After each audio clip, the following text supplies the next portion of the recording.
સુરતમાં આવકના દાખલા મેળવવા માટે લાગેલી લાંબી કતારોને જોતા કુમાર કાનાણીએ કલેક્ટરને લેટર લખી જાણ કરી હતી। આવકના દાખલા માટે લાગેલી લાઈનોને લઈને લેટર લખવામાં આવ્યો છે। તો લેટર લખ્યાના બીજા દિવસે કુમાર કાનાણી ઝોન ઓફિસ પહોંચ્યા હતા।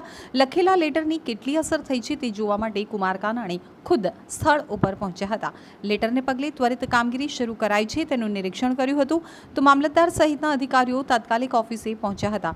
લોકોને તડકામાં મુશ્કેલી ન પડે તે માટે મંડપ પણ બાંધી દેવાયો હતો। સાથે જ પીવાના પાણીની વ્યવસ્થા કરવામાં આવી હતી। કુમાર કાનાણીએ મામલતદાર સહિતના અધિકારીઓને જરૂરી સૂચન આપી લોકો સાથે વાતચીત પણ કરી હતી।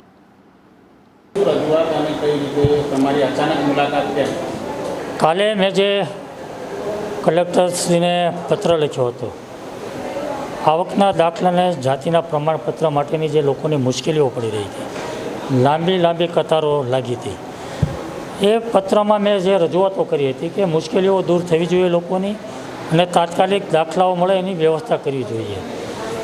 મારા પત્રની કેટલી અસર થઈ છે, કંઈ સુધારો થયો છે કે કેમ, મારા પત્ર પછી તંત્રમાં કોઈ અસર આવી છે કે કેમ, દોડતું થયું છે કે કેમ, એ જોવા માટે તપાસ કરવા માટે આજે હું અહીં આવ્યો હતો।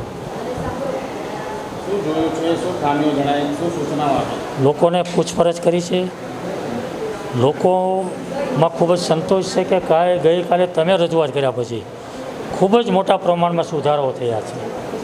આજે મંડપ નખાઈ રહ્યો છે, પાણીની વ્યવસ્થા થઈ રહી છે, 2 તલાટીઓ હાજર છે, 4 આવકના દાખલા માટેની 4 બારીઓ ખુલી ગઈ છે, જે 1 બારી હતી, મામલતદાર પોતે અહીંયા હાજર છે। એટલે ખૂબ જ મોટા પ્રમાણમાં સુધારાઓ થયા છે।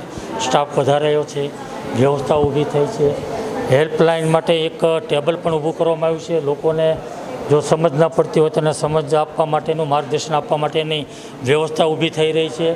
એટલે મને એવું લાગે છે કે મારા પત્ર પછી તંત્ર દોડતું થયું છે।